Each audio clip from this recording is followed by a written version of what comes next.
Lo escuchamos en Tele 13 Radio. Son las 7 de la tarde con 4 minutos ya, y estamos comenzando esta edición de Página 13 en la ciudad de Santiago, donde ya oscurece, donde ya ha caído la noche y donde estamos, donde vamos a estar atentos a una comparecencia que hay de coordinación, después de una reunión de coordinación en el Palacio de la Moneda, donde hasta hace un minuto nomás estaba hablando del ministro del Interior. Probablemente conteste preguntas y se le pregunte por las declaraciones de la presidenta del Colegio Médico, Isquia Siches, después de una reunión precisamente con él en el Palacio de la Moneda, una durísima comparecencia de la presidenta del Colegio Médico, que ha pedido que se gobierne de otra manera esta pandemia. Así que vamos a estar atentos al momento en que Gonzalo Blumel responda preguntas. Saludo ya a Quique Mujica. ¿Cómo estás, Quique? Buenas noches. Muy buenas noches. Por supuesto, también está Carlos Gajardo. Buenas noches, Carlos. Buenas noches. Y Beatriz Evia, también para completar el equipo del jueves. ¿Cómo estás, Beatriz? Hola, buenas noches, Iván. Bien, ¿y tú? Muy bien. Oye, en cualquier momento, les decía, interrumpimos para ver si Gonzalo Blumel efectivamente responde esas preguntas. Y esa comparecencia tan dura está ante 13.cl. El título de la nota es: necesitamos que haya un cambio en la forma de gobernar esta pandemia. Quique, a mí me da la impresión de que es la comparecencia más dura de la presidenta del Colegio Médico, que ya parece haber perdido la paciencia derechamente en este asunto. Sí, perdió la paciencia en el peor momento, además, yo creo, porque en el momento de que viene cierta histeria, cierto pánico, parte la cuarentena mañana, y perder la histeria en este momento, o sea, perder la paciencia, perdón, en este momento, no, yo creo que no es un buen indicador de cómo avanzar en las políticas públicas, cómo avanzar con la tranquilidad y la cordura para la población. No sé si ella venía guardando resquemores y dudas sobre la política pública que se había llevado hasta ahora desde antes, pero creo que es mal momento. No sé cómo lo ven ustedes. ¿Carlos? No, yo creo que se junta lo que dijo hoy día la presidenta del Colegio Médico, Isquia Siches, con una declaración que hace en un diario en la mañana el ministro Mañalich, donde dice que probablemente uno de los grandes problemas que ha existido en esta pandemia es que no ha sido posible lograr confianza mutua, me parece que fue la expresión que utilizó, entre las autoridades y la ciudadanía. Y eso es algo que, bueno, desde antes que comenzara esta pandemia era un grave problema en nuestra institucionalidad en general. Desde hace mucho rato, y cuando hablo de mucho rato digo varios años, ¿no? Ni siquiera estoy pensando en el 18 de octubre. Todas las encuestas e indicadores hablan de una muy baja credibilidad y confianza en las instituciones, y eso, por supuesto, después del 18 de octubre se incrementó aún más. Entonces, en un estado de pandemia, donde tú lo que necesitas es darle mensajes a la población y que la población siga esos mensajes, por supuesto, y tiene mucha razón lo que dice el ministro Mañalich, un grave problema que estamos teniendo es que la gente no cree en lo que dicen las autoridades. Acaba de salir también una encuesta, la vi en la segunda hoy día, que habla de que algo así como el 62% de las personas no creen en los mensajes que da el Ministerio de Salud.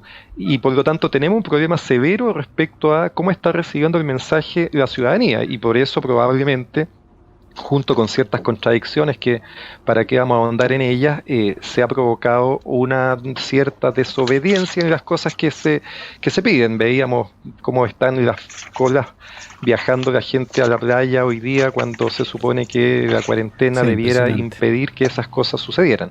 Y junto con este fenómeno, las encuestas también lo que están mostrando es que la figura más valorada por la ciudadanía lejos hoy día es la presidenta del Colegio Médico, Isquia Siches. Entonces, más que hablar de histeria, que curiosamente es un término que se utiliza mucho cuando hay una mujer involucrada, yo creo que más bien diría que es muy necesario y urgente que el gobierno y la mesa técnica donde está Isquia Siches tuvieran una mucho mejor coordinación, donde tuviera mayor protagonismo la mesa técnica.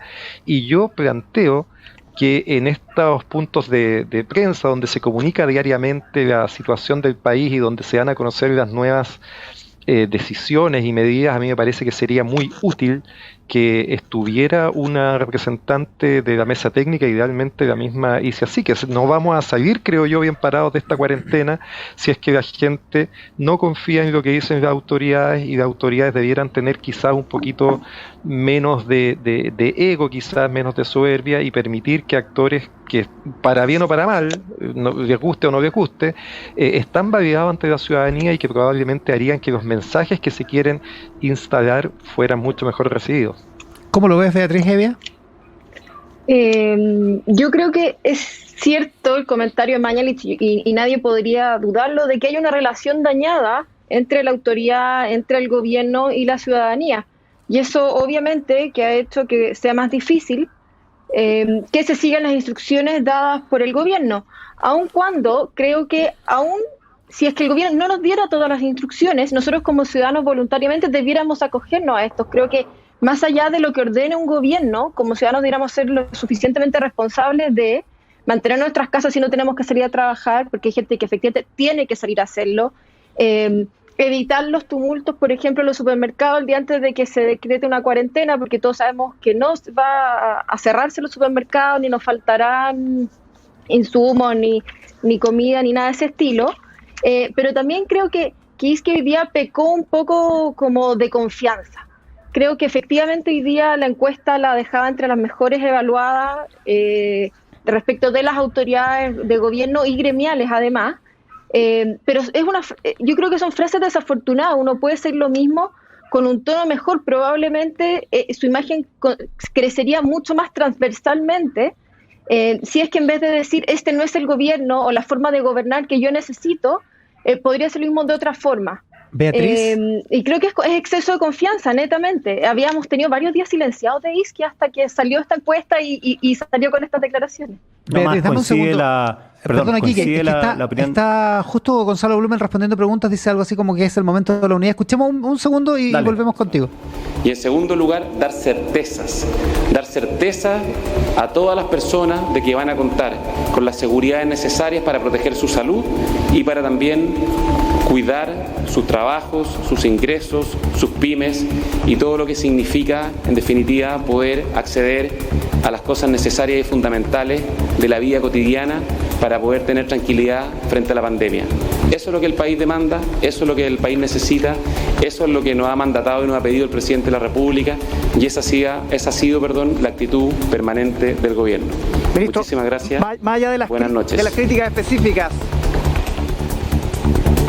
No, parece que no contesta la pregunta. Álvaro Pazzi estaba preguntando ahí en el Palacio de la Moneda y no parece ser, prefieren ahondar, Quique, en el tema de las declaraciones de la presidenta del Colegio Médico. Sí, el problema es que me parece la posición de Isquia Síquez, que había sido en un momento más frontal, cautelosa entre medio, cuando las cifras andaban mejor, y ahora muy agresiva cuando las cifras andan peor, que tiene cierto correlato con los resultados con la eficiencia de la política del gobierno. Ahora me gustaría tener un poquito más de cautela respecto de este andar junto al gobierno si las cosas resultan o no resultan.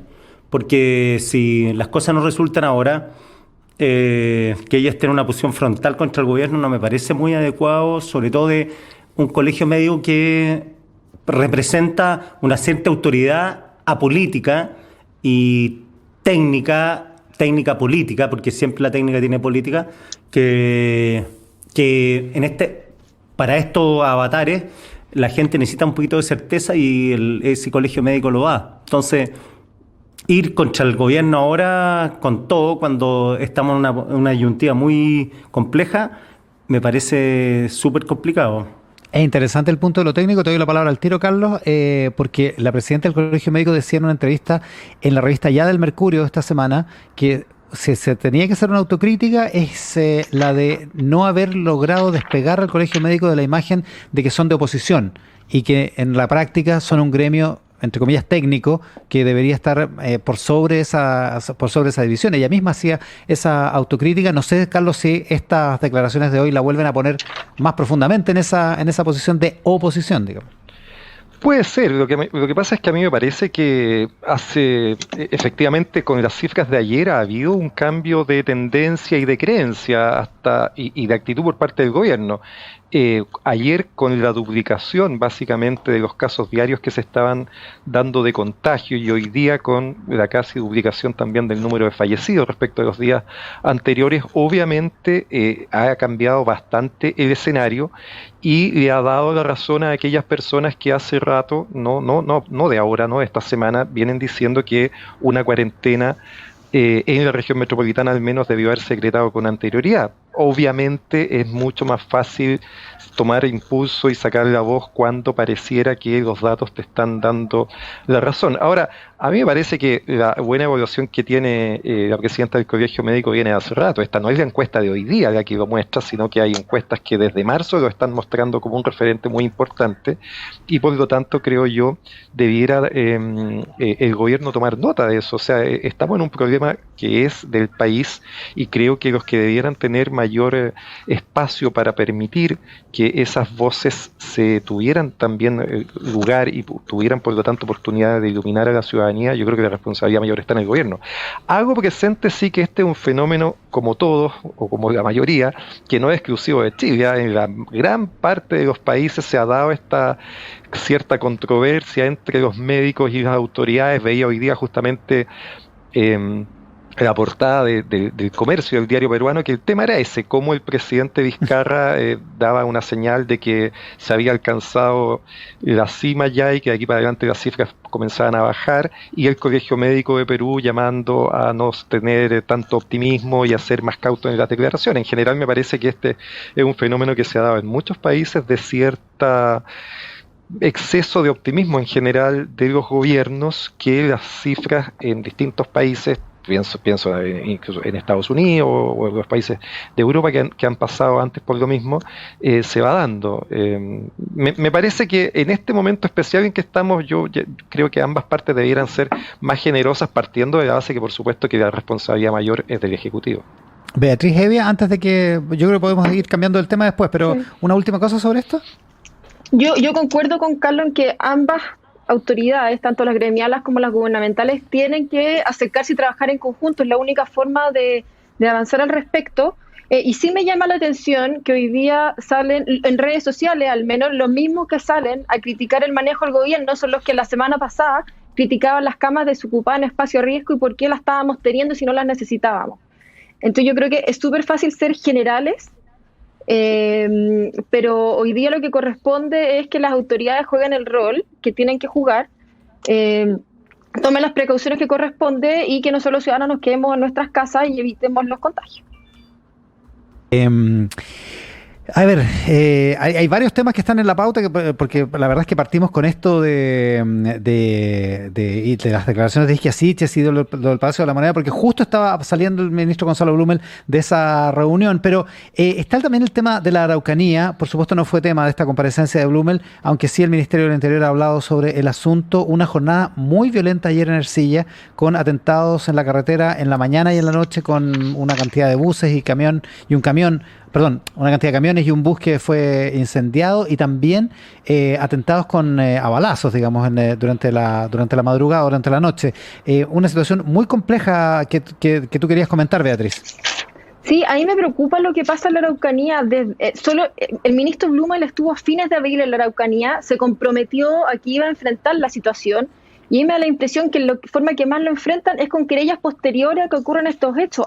Solo ayer se quemaron 5 camiones, un bus de pasajeros que de hecho iba con trabajadores de una forestal que tuvieron que bajar del bus antes de que lo incendiaran. Están atacando domicilios donde gente está viviendo. Ayer atacaron cuartel de carabineros. Creo que hay que ponerle un freno a la situación de la Araucanía. La pandemia es importante, pero hay gente que está sufriendo y no basta con las querellas y las investigaciones posteriores, porque los daños pueden ser enormes. Y así como se han perseguido otros casos y se han condenado otros hechos, creo que tiene que haber una condena transversal a la violencia que hay en la Araucanía, independiente de dónde venga. Creo que hay que condenar la violencia en cualquier circunstancia, y lo que viven los vecinos de Pidima, de Ercilla, de Victoria, Cañete, Coyipulli, Villarrica, es grave. Creo que que es urgente darle una solución a la Araucanía. Mucha gente votó en esa zona por el gobierno de Sebastián Piñera, efectivamente esperando una solución a la violencia, y lo que hemos visto es que hoy día tenemos la misma violencia o ha aumentado. Tenemos constituida la macro zona sur del Biobío a los lagos más o menos, hay incluso un coordinador de seguridad, pero no está dando resultados. Seguimos con camiones incendiados, seguimos con cosechas incendiadas durante los veranos, y así la gente no puede seguir. Creo que Ahora, el Beatriz, gobierno y el Estado le deben una respuesta a la gente. Sí, según tú, Beatriz, ¿quién está detrás de esto? Yo no tengo la información de inteligencia para saber quién está detrás de esto. Dicen que hay comunidades mapuches, pero yo no creo que sea el pueblo mapuche. De hecho, el mismo pueblo mapuche ha salido a condenar este tipo de hechos. Yo creo que son grupos violentos organizados. Por eso trato de no... ¿Grupos violentos que se organizan para robar madera? Porque esa es una teoría. ¿Grupos que son ideológicos, son prácticos al robo de madera, que es una cuestión que podría ser el robo de cables de cobre, como en Santiago pasa, o es una cuestión más política? Yo creo que es una cuestión política. Yo no sé si el robo de madera sea la razón tan de fondo. Por supuesto que hay robo de madera y un montón de cosas, pero hay comunidades que se les ha acusado de tráfico de drogas, que no permiten que entren ni siquiera a hacer el censo, y yo creo que eso hay que ponerle un freno, ahí donde está la violencia y lo que hay que combatir finalmente. No podemos esperar a seguir investigando, a que los detenemos con un auto robado, a que los detenemos con no sé qué. Hay que ponerle un freno antes de que estos hechos sigan ocurriendo, investigar quiénes están detrás y que se tomen las medidas correspondientes. ¿Cómo lo ves, Carlos Gajardo? No, suena fácil, como lo dice Beatriz, de hay que ponerle freno. Si el problema es que cómo se le pone freno. Y ahí, desgraciadamente, hay dos problemas que van de la mano y que deben abordarse de manera separada. Hay un tema, por supuesto, de reivindicaciones históricas donde se hacen esfuerzos. Hay que recordar que este fue un tema que el gobierno de Sebastián Piñera II comenzó con mucha fuerza. Ya parece prehistoria esto, pero cuando el ministro Alfredo Moreno lo tuvo como una de sus prioridades cuando estaba en su anterior cartera, y ahí efectivamente avanzó bastante en armar mesas de negociación, en armar grupos de trabajo, y parecía que eso iba bien encaminado, pero hubo probablemente el caso y el homicidio de Camilo Catrillanca volvió eso bastante a foja cero, y después, de hecho, el ministro cambió de cartera y se supo poco de lo que sucedía ahí. Y un segundo tema, que es por supuesto el tema delictual, donde evidentemente hay un número importante de delitos que se cometen y que en general gozan de bastante impunidad.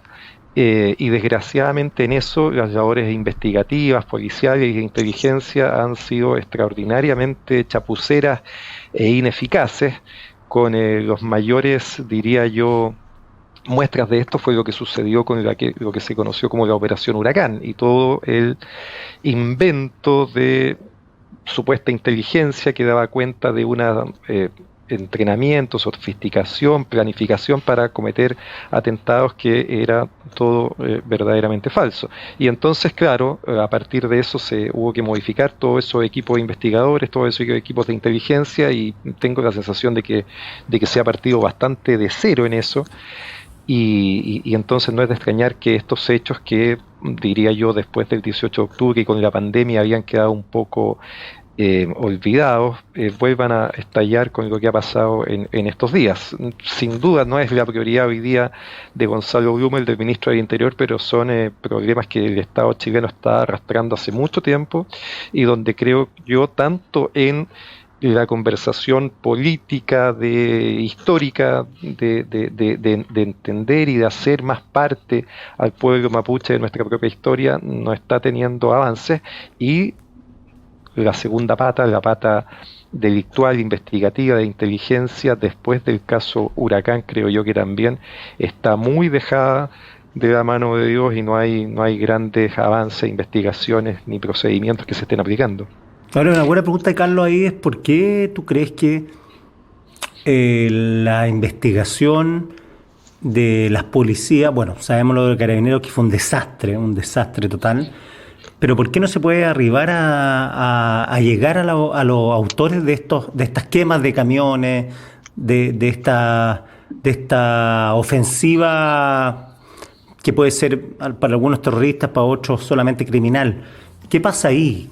¿Cuál es la falencia? Porque tenemos claro que en un momento fue Carabinero, obviamente, porque no dieron el ancho. Pero ¿cómo lo ves tú? O sea, yo creo que esa es la expresión, pues no se da el ancho, y no se da el ancho en términos investigativos y no se da el ancho en términos de inteligencia. Las dos patas de esa mesa están absolutamente cojas. No hay información de inteligencia para entender de verdad qué es lo que está detrás. Yo creo que tenemos muy poca información de quiénes son los que están detrás de estos atentados.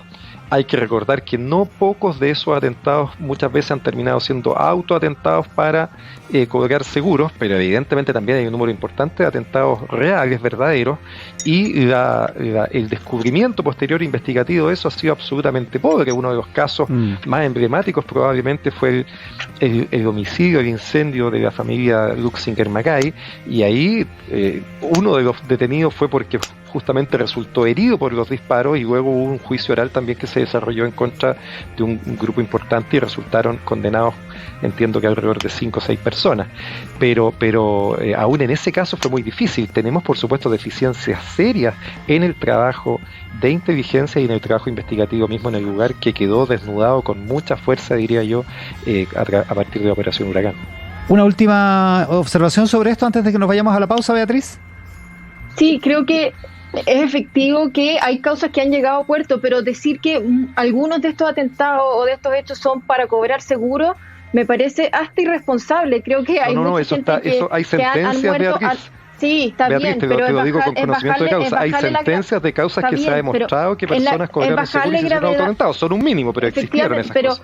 Pero son un mínimo y deja un paño de duda respecto de todos los demás hechos donde hay gente que ha muerto, camioneros que han perdido sus fuentes de trabajo, cosechas completas que se han perdido. Entonces, son los mínimos. Creo que poner ese manto de duda hace que se extienda respecto de todos los casos, cuando no es así. No te pongo ningún manto de duda, te estoy diciendo que de las pocas causas que se han logrado identificar y descubrir lo que pasó, hay un número de causas relevante en que se han podido descubrir en que eran autoatentados. Entonces, tenemos tan poca información de lo que está sucediendo ahí, tanta falta de inteligencia de lo que está sucediendo ahí, que obviamente es un déficit de las policías y de la inteligencia grave y que no ha podido ser subsanado ni en los gobiernos de la Concertación históricamente, ni en los gobiernos de Sebastián Piñera. Ya, está bueno. Es una deuda histórica del Estado. Está bueno poder puntualizarlo con Beatriz Hevia, con Carlos Gajardo, con Quique Mujica, porque estamos haciendo a esta hora en Tele 13 Radio, Página 13. La última conversación del día está en Página 13 por Tele 13 Radio. Hacemos Página 13, estamos con Beatriz Hevia, con Carlos Gajardo, estamos con Quique Mujica. Quique, tenemos esta noche en Instagram Live un nuevo capítulo del Kiosco a las 9 de la noche con Macarena Lescornés y Angélica Bulnes, otro capítulo de Protagonista Internacional con Natalia López, el otro protagonista con Carolo Rajola, y un nuevo capítulo de Big Data. Eso es se libera a las 22:30 en Instagram TV de Tele 13 Radio. ¿De qué se trata el Big Data de hoy? Sí, los gringos quieren volver, los gringos estudiantes universitarios quieren volver a clase o no. Fíjate que le hicieron una pregunta que si en el otoño gringo, que parte el 21 de septiembre, y no hay cura, no hay vacuna, le preguntaron a los estudiantes en una encuesta si querían volver o no. Y virtualmente el 31% dijo que quería volver, pero solo virtualmente. Que se retirarían de la universidad el 4%. Y el 65% quiere volver presencial. Están bien lateados porque además han perdido la pega los estudiantes gringos que estudian en la universidad y trabajan. El 37% ya perdieron la pega derechamente y el 43% que tenía pega se los pospusieron con esto como una especie de ley de protección del empleo. O sea, el 80% está sin trabajo. Es increíble, ¿eh? Increíble, impresionante. Ya, eso es 22:30 por Instagram TV y recuerden a las 9 de la noche la liberación, la publicación del nuevo capítulo de El Kiosco con Macarena Lescornés y Angélica Bulnes. ¿Por dónde seguimos la conversación con Beatriz Hevia y con Carlos Gajardo, Quique? En la conversación, en la pauta que tuvimos anterior, para que la gente entienda que los columnistas nos proponen temas, coincidieron Carlos Gajardo y Beatriz Hevia en el tema del Parlamento, entre la rebaja de la dieta, el fin de la reelección, la disminución de parlamentarios. Está discutiéndose eso en este momento, que parece un poquito extemporáneo por la coyuntura que hay, pero tiene sentido, y no sé la urgencia las urgencias que hay actualmente en términos de agenda condicionen esta discusión. Yo he comentado hoy día que al final, por ejemplo, en el tema de la reelección de parlamentarios, la retroactividad se ha transformado en un tema, porque me comentaban ayer en el Parlamento que hay mucha discusión sobre que algunos quieren sacar a los incumbentes que hay desde hace bastante tiempo y eliminarlo, y también sobre la dieta parlamentaria también hay un tema de las donaciones, de Revolución Democrática, etcétera, etcétera, etcétera. Yo no sé cómo lo ven los columnistas, los panelistas de esta mesa. Vamos pimponeándolo, Carlos. No, yo creo que efectivamente hay una serie de reformas que están más o menos avanzadas que intentan morigerar, diría yo, cierto excesivo poder que ha mostrado el Parlamento y que está en línea con que hace rato el Parlamento es uno de las instituciones más desprestigiadas dentro de lo que es nuestra sociedad. Todas las encuestas así lo muestran. Entonces yo diría que hay tres cosas que van con distintos avances, ¿no? El primero, y que fue aprobado, es la reducción de la dieta parlamentaria, que se aprobó finalmente por bastante unanimidad, pero yo diría que con una letra chica que hay que tener cuidado, y vamos a ver en estos 30 días si es que eso es así o no. El segundo es esta discusión que está existiendo sobre la reelección, ponerle cortapisas a la reelección y si eso tiene carácter retroactivo o no, que es una discusión bien interesante, porque si uno analiza en general distintas democracias en el mundo, no hay normas semejantes. El grueso de los países de la OECD permite las reelecciones indefinidas, confiando, ¿no es cierto?, que son finalmente la ciudadanía la que decide si un parlamentario se reelige o no. Con normas de competencia bien claras, digamos, como claro, Estados Unidos, por ejemplo. Exacto, pero yo diría que efectivamente el problema que aquí tuvimos fue que tuvimos demasiado tiempo a partir o por causa del sistema binominal, un sistema en que costaba mucho entrar, y por eso hoy día tenemos un grupo importante, transversal de parlamentarios que tiene más de 30 años sentados o 30 años sentados en el Congreso, ¿no? Ahí hay una lista larga, está Víctor Pérez, Juan Pablo Letelier, Jorge Pizarro, Juan Antonio Coloma, etcétera. Un número muy importante, y con casos como el de Andrés Saldívar, que cuando pierden las elecciones después les inventan un cargo para que sigan estando administrativamente ahora en el Parlamento. Segundo tema. Y el tercer tema que también se está discutiendo es el tema de los delitos electorales y la modificación que se ha propuesto para que vuelvan a tener o que tengan un plazo de prescripción semejante al de todos los delitos. Fíjense ustedes que el único delito en Chile que tiene un plazo de prescripción tan corto es el que favorece a los que hacen las leyes, que son los delitos electorales, que tienen un plazo de prescripción de 2 años. Pero, único Carlos, en Chile, todos los delitos tienen un plazo de 5 años, y si son crímenes, 10 o más años. Bueno, este delito solo tiene 2. ¿Cómo? Dejémoslo enunciado ahí para que podamos hablar sobre el tema de la reelección, que Beatriz también lo quiere comentar, y volvemos sobre el tema de los delitos electorales. ¿Te parece? Dale. Beatriz. Sí, yo creo que son reformas que en realidad llegan tarde.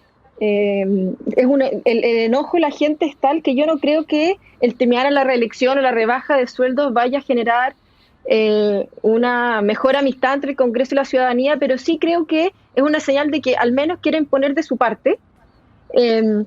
Respecto de la disminución de la dieta, la ley es una orden para el Consejo de la Alta Dirección Pública que el sueldo debe rebajarse. No establece un monto, pero señala con claridad que el Consejo deberá referirse a una rebaja de las remuneraciones. Así que creo que al menos tenemos que estar al tanto de qué dice este órgano técnico, cuál es el monto que corresponde, pero sí o sí será una disminución. De hecho, ni siquiera podría mantener la misma cifra. Respecto de la reelección... Ahora, discutamos el carácter técnico, sí, porque es un órgano pero absolutamente político. Sí, está bien, pero es lo más técnico que teníamos en este minuto. Es más técnico que lo hayan determinado los mismos parlamentarios, y con la cifra que se hayan fijado no íbamos a quedar contentos. Respecto Alfredo a la reelección... defendió harto en la mañana, les voy a decir. Respecto a la reelección, defendió la competencia técnica del Consejo de Alta Dirección Pública. No, pero mira los miembros, pues, o sea, los miembros están todos afines a partidos políticos. Está Bettina Horst, Libertad y Desarrollo, que en general es y hace labores de asesoría parlamentaria. Está Cristina Orellana, está Eduardo Riquelme, todas personas muy vinculadas al mundo político, 3 de 5, y otros dos entiendo que son más bien de sensibilidad de izquierda, los conozco Pero que, menos. Carlos, convengamos que casi todos los órganos estatales tienen algún cuoteo político, dado que generalmente los nombramientos son aprobados por el Senado. O sea, esto es inevitable Como en este en nuestro caso, diseño del Estado. Pero es que ese ha sido justamente, creo yo, el quid de los problemas que tenemos en nuestras instituciones, pues has dado en el clavo. El problema Estamos de fundamental, acuerdo, creo yo, es que lo tenemos probablemente tan una de las cueteados todas reformas- las instituciones que al final no tienen verdadera autonomía para tomar decisiones. Yo creo que el Banco Bueno, Central efectivamente se ha salvado bastante de eso, a pesar de que tiene este mismo sistema de nombramiento. Sí, Pero en por general, eso. todas las instituciones terminan siendo con este cuoteo político que, mientras existía el binominal, además era matemático, 50 de un lado, la mitad de un lado y la otra mitad del otro. Y Bueno, por lo y tanto será- eso le termina restando legitimidad. Beatriz. Por eso, y estará dentro de las reformas que hay que trabajar a futuro probablemente, pero probablemente también es más técnico que lo que habría sido que el Congreso no ponga cualquier guarismo. Respecto, sí, yo quiero entrar un poco más en profundidad a la reelección, a poner este límite de reelección, porque suena súper bonito en el titular, pero yo quiero ver si se aprueba este proyecto, qué tan contentos vamos a estar en los próximos años, porque nos dice que los diputados podrán reelegirse por 2 veces sucesivas, o sea, 3 periodos, y los senadores por una, pero no nos dice que no podemos hacer sillita musical entre el Senado y la Cámara de Diputados. Por tanto, alguien podría estar sus 12 años en la Cámara y saltar a 16 más al Senado, cumpliendo 28 años, que yo no sé si es lo que la gente quiere.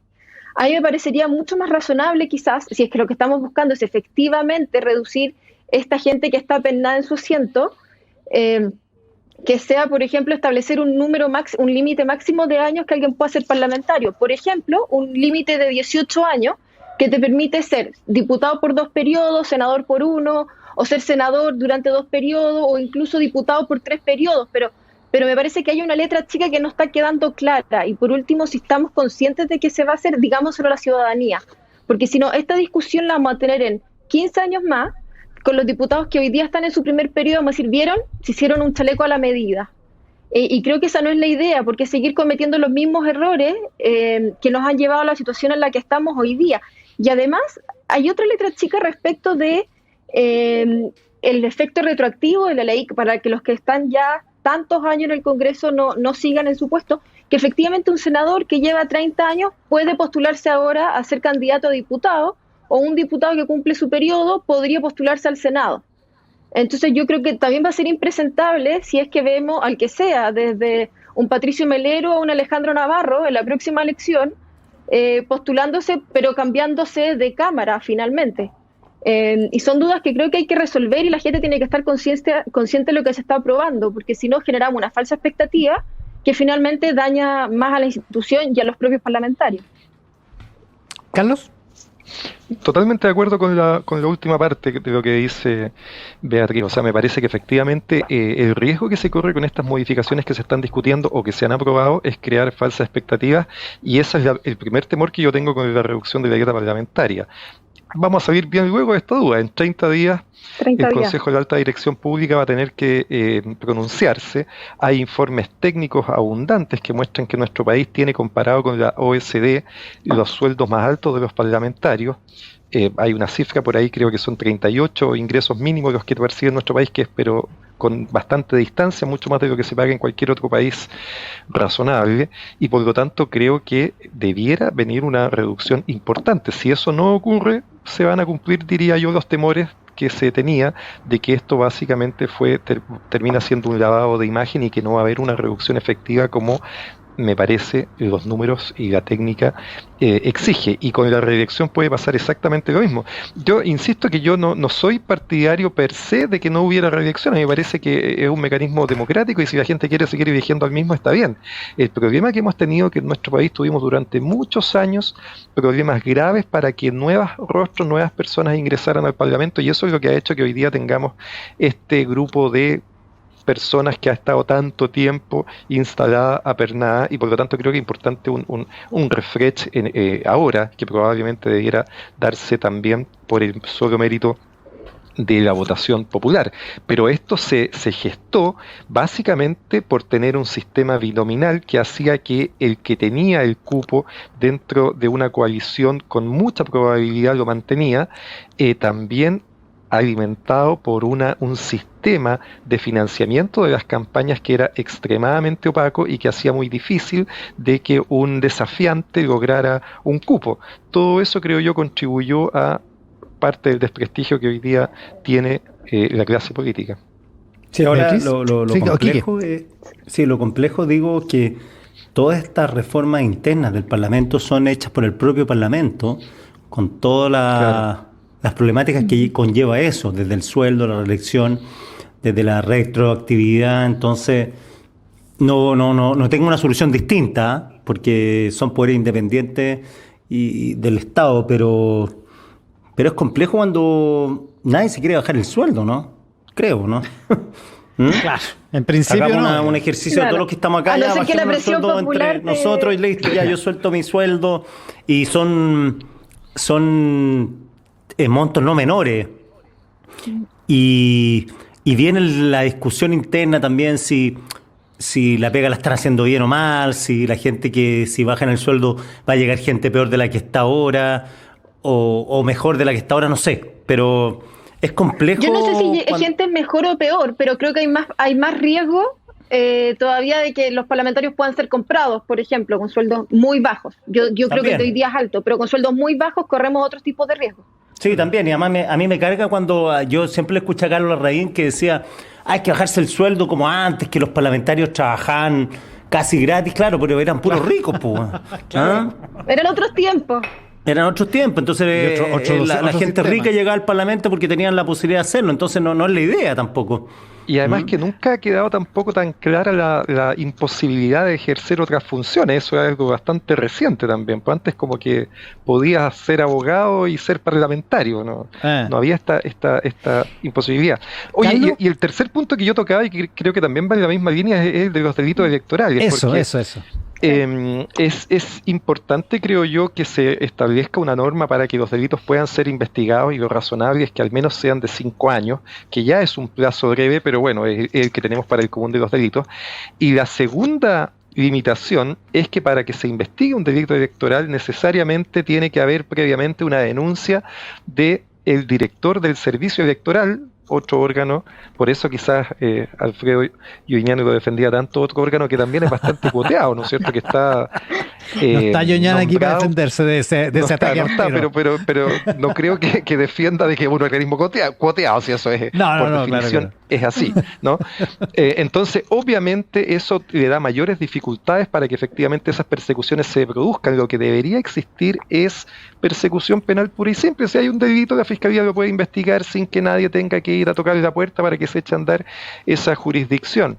Y pareciera que hay más agua en la piscina para aumentar el plazo de prescripción a 5 años, pero que la posibilidad de que pase a ser un delito de acción penal pública, eso sí que no lo quieren aprobar. Hubo una votación en la Cámara, en comité, y esa moción fue, entiendo, rechazada. Así que yo creo que todas estas cosas hay que ponerle ojo, porque efectivamente es muy difícil que una persona se autolimite las facultades que tiene, y entonces, claro, va a ser difícil que se bajen el sueldo, que no quieran seguir siendo reelegidos o que tengan más foco para ser perseguidos penalmente, pero yo creo que son normas mínimas que deben hacer que, en definitiva, ser parlamentario, un honor tan relevante, tenga, por supuesto, una remuneración razonable, de acuerdo a las responsabilidades que tiene, semejante probablemente a la de un ministro de Estado, pero que también tenga la posibilidad de sufrir persecución penal cuando se utilizan trampas para llegar a ese cargo. Claro, porque además Pero pasa esas que- trampas influyen directamente en el tema de la reelección y de si es pertinente la reelección o no. Quique. Sí, no, digo que desde Max Weber, que escribió, los políticos son profesionales, son gente, son funcionarios, no son esta cuestión media cándida de decir que gente que se presta para el servicio público, sí, pero como se prestan al servicio público ellos, otras se prestan al servicio privado. Entonces, pensar que están por ideales ahí, que puede serlo, es perderse un poco de vista con la política profesional del último tiempo. Entonces, la disyuntiva acá es si son profesionales y son políticos profesionales, elegir a los mejores o no. O sea, no a los que quieren trabajar por dos chauchas, porque eso no amerita con los tiempos presentes. Entonces, Está bien, Quique, pero nadie está hablando de dos chauchas, ¿sí? Lo que estamos hablando es que tengan un sueldo razonable dentro de los parámetros de la OECD, mira. Sí, son muchas chauchas. Sí, ojo con los parámetros de la bajarle el OECD, sueldo para que trabajen por dos chauchas. Beatriz, al tiro. Termina, Quique. Sí. No, digo que bajar el sueldo para dos chauchas, así como el Parlamento de 1920, donde había puro apellido vinoso y con harta R, porque tenían el tiempo para hacerlo. Bueno, eso cambió en la vida. Claro. Y ahora hay que tener profesionales. No digo dos chauchas, es cierto, Carlos, que no son dos chauchas. Digo que bajar el sueldo mucho, ¿cuál es la barrera de entrada a ser político? O sea, serían puros pitucos nomás. El problema no es que tenían R, es que tenían plata, Beatriz. Pero convengamos que el sueldo promedio del chileno tampoco es tan alto. O sea, probablemente si fijamos un sueldo por sobre los 3 millones, muchos chilenos ganan mucho menos que eso. Y yo creo que gran parte de los chilenos ganan menos que eso. Así que seguiría siendo atractivo de cierta forma ese sueldo. Pero quería meterme un poco de lo electoral, o sea, de los delitos electorales. Cuando me llegó también en los temas, revisé un poco al respecto. Y esta es una discusión que tuvimos en el 2016, no hace tantos años atrás, solo 4. Y en ese momento las declaraciones de algunos senadores... SQM, pues. Sí, pero las declaraciones de algunos senadores era que inicialmente, de hecho, iba a quedar en 1 año el plazo de prescripción, quedó en 2, pero que generaba incertidumbre respecto de quienes ejercían el cargo. Y a mí me parece que esas son declaraciones impresentables, sobre todo porque la mejor forma de evitar esa incertidumbre es no cometiendo el delito. Bueno, claro. Sí, pero sí es cierto. Sí es cierto. Exacto. Entonces, ¿qué es lo que genera mayor incertidumbre en todo esto? Es que la gente cometa el delito, lo que los lleva a ser investigados, quizás hay sospechas y después no son comprobadas. Independiente de eso, la responsabilidad de nuestros políticos tiene que ser mayor, y yo me alegro de que hoy día estemos teniendo esta discusión nuevamente y se suban los plazos como corresponde para poder investigar. Son investigaciones que realmente quizás no son tan fáciles de hacer, se pueden demorar tiempo, son hartos los candidatos que hay que revisar también. Sí que me parece bien subir el plazo y nuevamente un llamado de atención a nuestros políticos que por fin, ojalá, reaccionen y se pongan a la altura de las circunstancias. Esta es una discusión que está recién en la Cámara. Yo no sé qué van a pensar los senadores. Oye, hablemos del otro tema, que es el tema de la disminución del número de parlamentarios, que es otra cosa que anda dando vuelta. Beatriz. Sí, está dando vuelta. Hay distintas propuestas. La UDI quiere 120, RN creo que está cerca de los 132, 136 diputados. 134, algo así, sí. Ahí, sí, algo así. Y creo que hay gente del Frente Amplio que está dispuesta a disminuir el número siempre que cambiemos un sistema unicameral. Son hartas las variables. Yo personalmente creo que el exceso de parlamentarios no mejora la calidad legislativa. Sí creo que el sistema proporcional cambió las fuerzas políticas dentro de la Cámara y habría que ver cuáles son los efectos que eso tiene en disminuir el número de parlamentarios. Según la propuesta de RN, su disminución no cambiaría el escenario político, lo que podría generar mayor transversalidad. Pero no me parecería bien avanzar a un sistema unicameral, sobre todo porque desde la experiencia me he dado cuenta que es mucho lo que puede mejorar un proyecto de la Cámara de Diputados al Senado o viceversa. Hay muchos temas que de repente no son vistos por un lado porque tienen el foco en otro y se pueden mejorar mucho con este trabajo complementario, que lastimosamente algunas veces se da de competencia y no debería ser así. Pero también es otro tema en el que deberíamos avanzar, sobre todo porque cuando aumentó el número parlamentario nos prometieron que no implicaba ningún mayor gasto, y el gasto mayor es harto más que lo que era. No sé qué opinará Carlos al respecto. Nos engañaron de nuevo, dices tú. Claro. Mira, pero ese fue otro gobierno.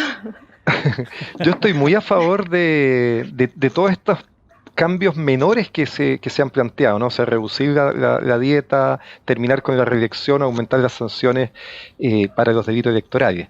Pero creo que un cambio mayor como el que se plantea, que en principio yo también estoy de acuerdo. A mí me parece que 155 diputados es mucho. Me gustaría un número más cercano a 100, y pienso que también es discutible y hay que darle una vuelta a tener una sola Cámara. No veo los beneficios que Beatriz, con su mayor experiencia, por supuesto, como asesora legislativa en su momento, o no sé si todavía ve, pero a mí me parece que también, sí, a mí me parece que también hay que darle una vuelta a tener una sola Cámara. No veo efectivamente el beneficio de las dos, pero lo que quiero decir que estos cambios ya me parece que son mayúsculos y son propios de una nueva Constitución, y por lo tanto a mí me parece que el momento en que deben darse es después de octubre, cuando ya haya ganado la opción de la prueba por una nueva Constitución, se elijan los constituyentes y esa discusión se tenga al momento de dictar una nueva Constitución. Creo que eso ya son cambios mayúsculos.